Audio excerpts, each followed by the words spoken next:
ਤੁਹਾਨੂੰ ਇਹ ਕਿਵੇਂ ਪਤਾ ਲੱਗਿਆ ਕਿ ਜਿਹੜੇ ਜੇਲ੍ਹ ਦੇ ਵਿੱਚ ਸਾਥੀ ਰਹੇ ਸਨ ਭਗਤ ਸਿੰਘ ਦੇ, ਉਹਨਾਂ ਦੇ ਵੱਲੋਂ ਭਗਤ ਸਿੰਘ ਤੇ ਇੱਕ ਬਾਇਓਗ੍ਰਾਫੀ ਜਿਹੜੀ ਹੈ ਲਿਖੀ ਗਈ ਸੀ? जब भगत सिंह को फांसी हुई तो उसके फैसले के बाद इन्होंने एक दो जगह अपना उनके साथ संबंध का इसमें जिक्र किया है कि भाई भगत सिंह के बारे में वो लिख रहे हैं कि भगत सिंह के साथ रहना है, उसको सिर्फ महसूस किया जा सकता है। मेरा मकसद इस बायोग्राफी को ढूंढना नहीं था, मेरा मकसद जितना भी भगत सिंह के ऊपर लिखा गया है रेवोल्यूशनरी लिटरेचर, उस सबको ढूंढना था। ਜ਼ਬਤ ਕੀਤੇ ਹੋਏ ਰਿਕਾਰਡ ਨੂੰ ਹਾਸਲ ਕਰਨ ਦੇ ਲਈ ਤੁਸੀਂ ਕਿੰਨੇ ਸਾਲਾਂ ਤੋਂ ਇੰਗਲੈਂਡ ਜਾਂਦੇ ਰਹੇ ਹੋ? मैं 2017 में गई, 18 में वापस आई और 19 में गई, लेकिन हफ्तों तक तो कुछ मिला नहीं मुझे उस लिटरेचर में, और फिर मिला तो ऐसी नायाब चीज़ भी मिल गई और भी बहुत सारा मिला है। मैं ये नहीं कर सकती दावा कि भाई मैंने सारा ढूंढ लिया, लेकिन हाँ मुझे लगता है कि मोटा मोटा मैंने छान लिया है। ਤਾਂ ਹੁਣ ਜ਼ਿਆਦਾਤਰ ਰਿਕਾਰਡ ਪਹੁੰਚ ਗਿਆ, ਤੁਹਾਨੂੰ ਲੱਗਦਾ ਉਹ ਰਿਕਾਰਡ ਜਿਹੜਾ ਵੀ ਹੈਗਾ ਭਗਤ ਸਿੰਘ ਦੇ ਨਾਲ ਸੰਬੰਧਿਤ ਆ ਜਾਂ 47 ਵੇਲੇ ਜਾਂ ਕੋਈ ਵੰਡ ਨਾਲ ਸੰਬੰਧਿਤ ਆ? ये कहो कि मान लिया मैं कहूँ कि भाई मैंने 500 रचनाएं काव्य रचनाएं ढूंढ ली हैं, तो हमारे पास 20-30 तो होंगी, यहाँ 40 भी होंगी, मैं कह नहीं सकती, लेकिन बहुत ज़्यादा नहीं है। ਸਤਿ ਸ਼੍ਰੀ ਅਕਾਲ, ਮੈਂ ਤੁਹਾਡੇ ਨਾਲ ਕਮਲਦੀਪ ਕੌਰ।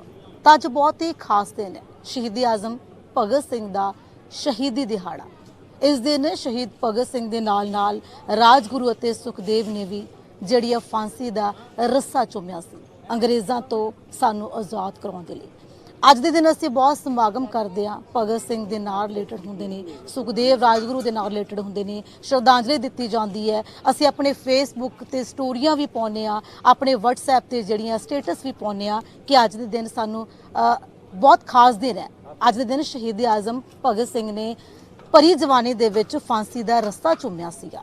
ਪਰ ਕੀ ਅਸੀਂ ਭਗਤ ਸਿੰਘ ਦੀ ਵਿਚਾਰਧਾਰਾ ਤੇ ਚੱਲਦੇ ਹਾਂ? ਅਸੀਂ ਅੱਜ ਦਿਨ ਬਹੁਤ ਸਾਰੇ ਜਿਹੜੇ ਹੈ ਕਿੱਸੇ ਸਾਂਝੇ ਕਰਦੇ ਹਾਂ ਜੋ ਸ਼ਹੀਦ ਭਗਤ ਸਿੰਘ ਦੇ ਨਾਲ ਸੰਬੰਧਿਤ ਹੁੰਦੇ ਨੇ। ਪਰ ਇੱਕ ਅਹਿਮ ਵਿਸ਼ੇ ਤੇ ਅਸੀਂ ਅੱਜ ਗੱਲਬਾਤ ਕਰਾਂਗੇ। ਜਦੋਂ ਜੇਲ੍ਹ ਦੇ ਵਿੱਚ ਸਨ ਸ਼ਹੀਦ ਭਗਤ ਸਿੰਘ, ਤਾਂ ਉਸ ਵੇਲੇ ਉਹਨਾਂ ਦੇ ਇੱਕ ਸਾਥੀ ਵੱਲੋਂ ਭਗਤ ਸਿੰਘ ਤੇ ਇੱਕ ਬਾਇਓਗ੍ਰਾਫੀ ਲਿਖੀ ਗਈ ਸੀ, ਜਿਸ ਨੂੰ ਉਸ ਸਮੇਂ ਦੀ ਬ੍ਰਿਟਿਸ਼ ਹਕੂਮਤ ਨੇ ਜ਼ਬਤ ਕੀਤਾ ਸੀ। ਤਾਂ ਸਾਡੇ ਨਾਲ ਇੱਕ ਲੇਖਕਾ ਮੌਜੂਦ ਹੈਗੇ ਨੇ, ਰਾਜਵੰਤੀ ਮਾਨ ਉਹਨਾਂ ਦਾ ਨਾਮ ਹੈਗਾ, ਤੇ ਹਰਿਆਣਾ ਦੇ ਵਿੱਚ ਸਾਬਕਾ ਡਿਪਟੀ ਡਾਇਰੈਕਟਰ ਵੀ ਰਹੇ ਨੇ। ਕਿਹੜੇ ਵਿਭਾਗ ਦੇ ਵਿੱਚ ਰਹੇ ਨੇ ਅਸੀਂ ਗੱਲਬਾਤ ਕਰਾਂਗੇ। ਤਾਂ ਉਹਨਾਂ ਦੇ ਵੱਲੋਂ ਬੜੀ ਮੁਸ਼ੱਕਤ ਦੇ ਨਾਲ ਇੰਗਲੈਂਡ ਦੇ ਵਿੱਚ ਜਾ ਕੇ ਉਸ ਬਾਇਓਗ੍ਰਾਫੀ ਨੂੰ ਲਿਆਂਦਾ ਗਿਆ ਤੇ ਉਸ ਤੋਂ ਬਾਅਦ ਹੁਣ ਪ੍ਰਕਾਸ਼ਿਤ ਕੀਤਾ ਗਿਆ। ਸਾਡੇ ਨਾਲ ਰਾਜਵੰਤੀ ਮਾਨ ਜੀ ਮੌਜੂਦ ਹੈਗੇ ਨੇ। ਮੈਮ ਬਹੁਤ ਬਹੁਤ ਸਵਾਗਤ ਹੈ ਜੀ ਤੁਹਾਡਾ।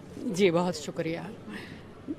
ਮੈਮ ਪਹਿਲਾ ਸਵਾਲ ਤਾਂ ਇਹੀ, ਤੁਹਾਨੂੰ ਇਹ ਕਿਵੇਂ ਪਤਾ ਲੱਗਿਆ ਕਿ ਜਿਹੜੇ ਜੇਲ੍ਹ ਦੇ ਵਿੱਚ ਸਾਥੀ ਰਹੇ ਸਨ ਭਗਤ ਸਿੰਘ ਦੇ, ਉਹਨਾਂ ਦੇ ਵੱਲੋਂ ਭਗਤ ਸਿੰਘ ਤੇ ਇੱਕ ਬਾਇਓਗ੍ਰਾਫੀ ਜਿਹੜੀ ਹੈ ਲਿਖੀ ਗਈ ਸੀ?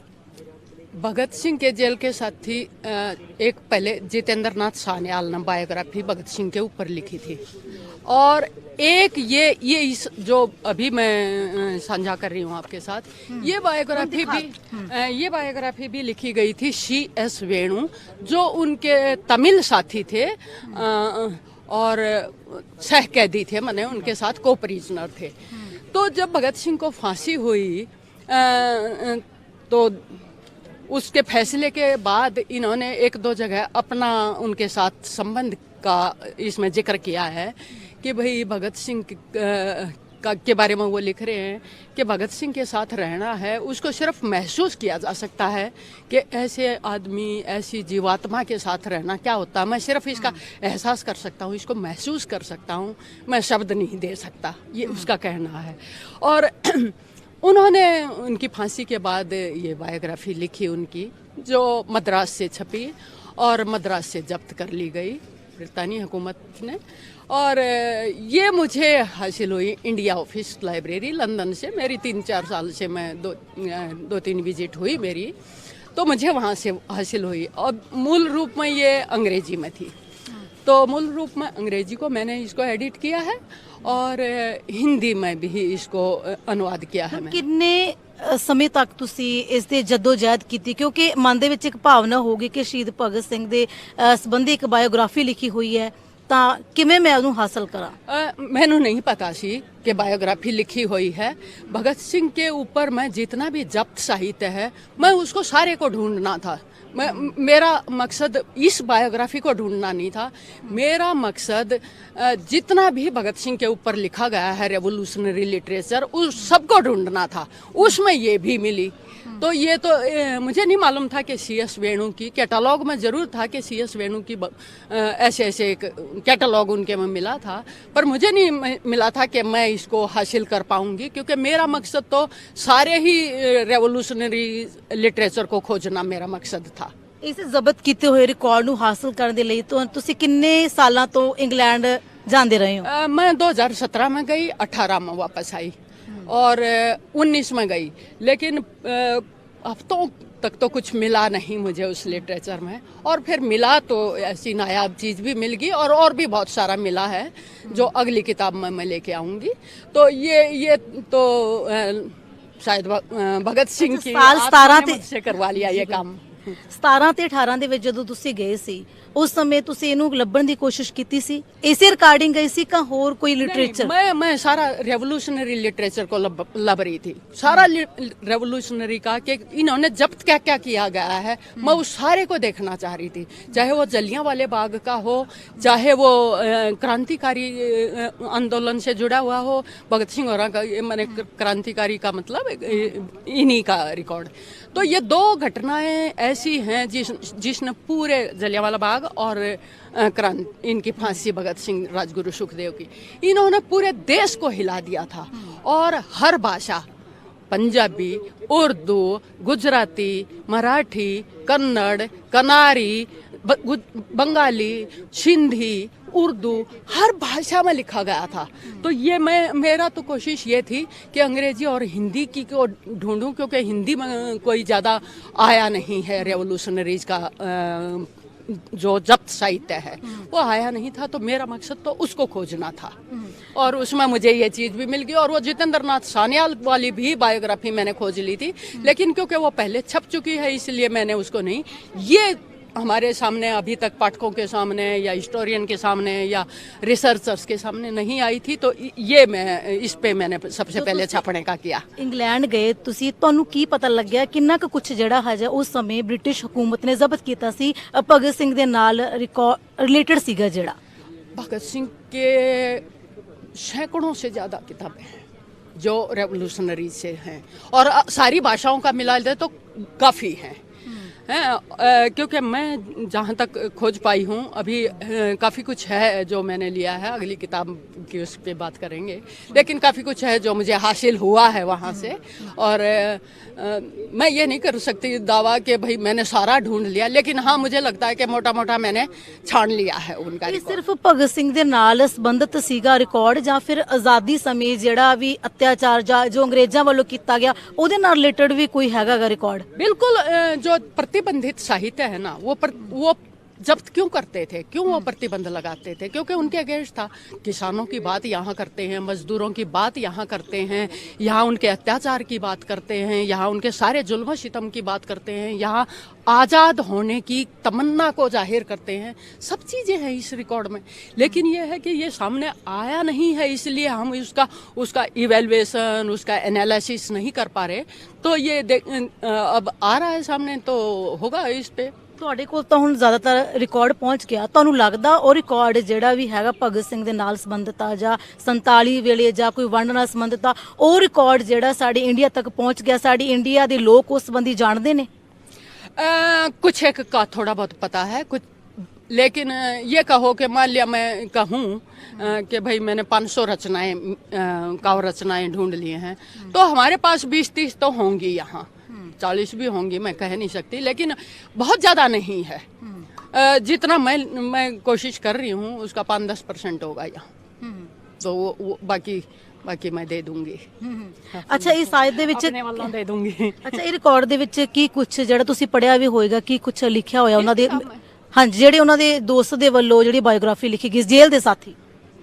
देखो, जेल के साथी ने उनके परिवार की, खानदान की बात की है, क्योंकि ये ऐसा खानदान है कि पिता भी उतने ही महान हैं, उनके चाचा भी उतने ही महान हैं, सारे मने लाला लाजपत राय के साथ उनके बहुत अच्छे संबंध हैं। ये सारे लोग इतने महान हैं कि हम कल्पना नहीं कर सकते। इनके पिता भी लगता था कि एक ज़माने में ये लगता था कि कोई भी बेटा कितना ही प्रतिभाशाली हो लेकिन शायद अपने बाप की बराबरी ना करे। ये दूसरी बात है कि इनकी इतनी अनपैरेलल्ड सेक्रीफाइस रही है कि उसने सारे ही क्रांतिकारियों को एक तरह से वो कर दिया, मतलब उनसे नीचे ही कर दिया। उनका इतना अनपैरेलल्ड सेक्रीफाइस है भगत सिंह का तो। और बाकी इसमें वो कई जगह अपनी बात करते हैं। सबसे खास बात इसमें यह है कि उनकी जो अपील करी गई थी प्रीवी काउंसिल में, उसकी बहस इसके अंदर मौजूद है कि भाई वो एक वहाँ के ब्रिटिश लॉयर थे प्रेट, वो बहस अभी तक लोगों के सामने नहीं आई थी, वो इस किताब में है। कहते मैं सोच नहीं सकता कि इतना, मैं एक जिंदा दार्शनिक से बात कर रहा हूँ। तो कहते आप इतने उत्साहित? हाँ, कहते मैं उसी तरह उत्साहित हूँ, क्योंकि मैं जानता हूँ कि इस दुनिया में मेरे लिए क्या है और मैं जानना चाहता हूँ कि अगली दुनिया में मेरे लिए क्या रखा है। तो ये इतने महान लोग थे, क्या कहूँ।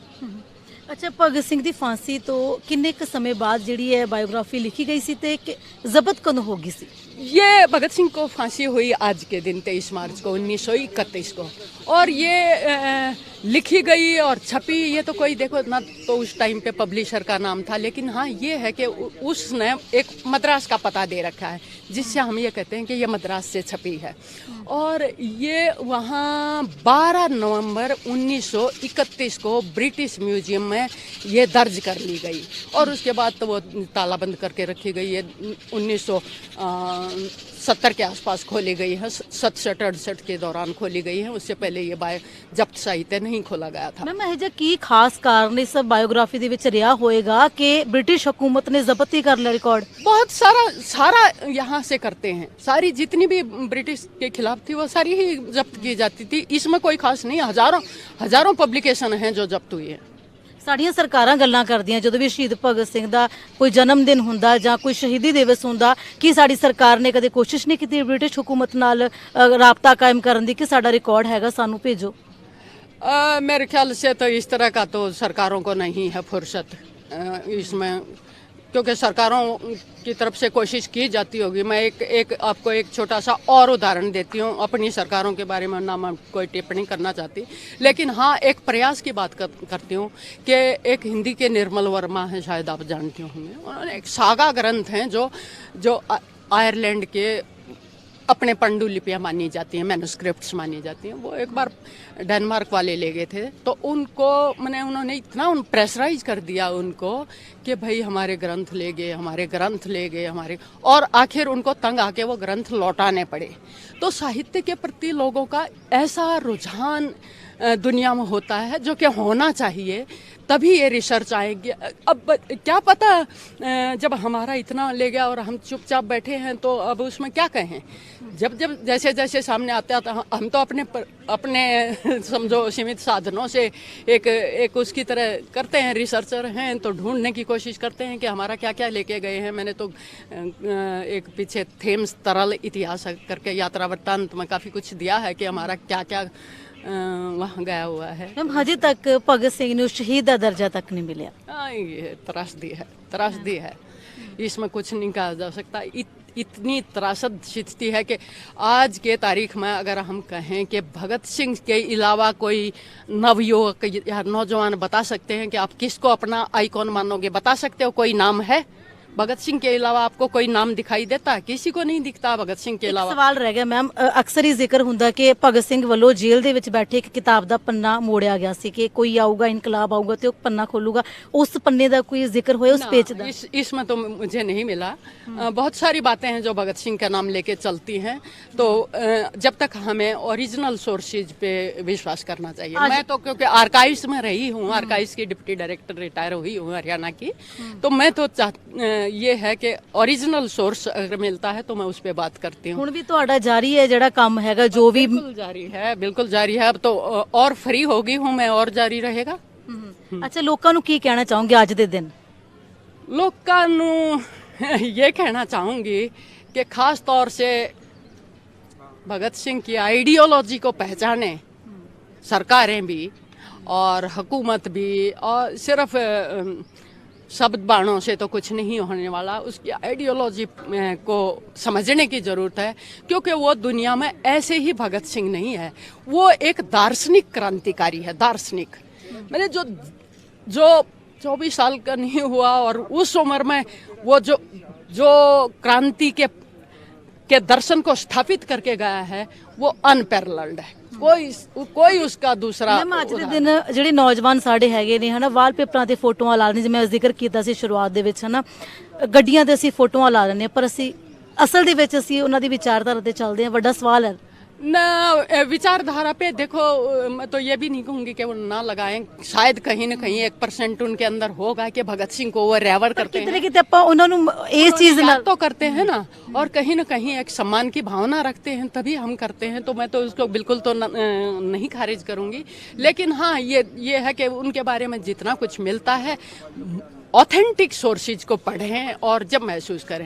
और ये किताब ਇਹ तो ਕਿਤਾਬ ਦੱਸੋ ਕਿੱਥੋਂ अवेलेबल है, क्योंकि बहुत सारे दर्शकों ने अमेजोन पे दिखा दो एक बार। ये अमेजोन पे अवेलेबल है और बहुत सस्ती है। मैंने उसको कहा था कि भाई इस किताब की कीमत ऐसी रखें, और उन्होंने ये पब्लिशर का है, न्यू वर्ल्ड पब्लिकेशन ने छापी है, उन्होंने आज के दिन तो 110 रुपए की किताब कर रखी है।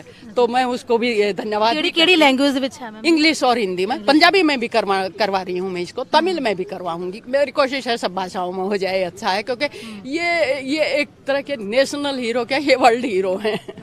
थैंक यू मैम ਗੱਲ ਕਰਨ ਦੇ ਲਈ। थैंक यू कमलदीप, बहुत शुक्रिया आपका, बहुत ਤੁਹਾਡਾ ਬਹੁਤ ਜ਼ਿਆਦਾ ਸ਼ੁਕਰੀਆ, ਕਿਉਂਕਿ ਬਹੁਤ ਵੱਡਾ ਇਤਿਹਾਸ ਸਾਡਾ ਨਾ ਜਿਹੜਾ ਜ਼ਬਤ ਕੀਤਾ ਹੋਇਆ ਸੀ ਤੁਹਾਡੇ, ਅੱਜ ਸਾਡੇ ਤੁਸੀਂ ਲੋਕਾਂ ਦੇ ਵਿੱਚ ਲੈ ਕੇ ਆਏ। ਤੁਹਾਡਾ ਜ਼ਿਆਦਾ ਥੈਂਕ ਯੂ ਬੰਦਾ।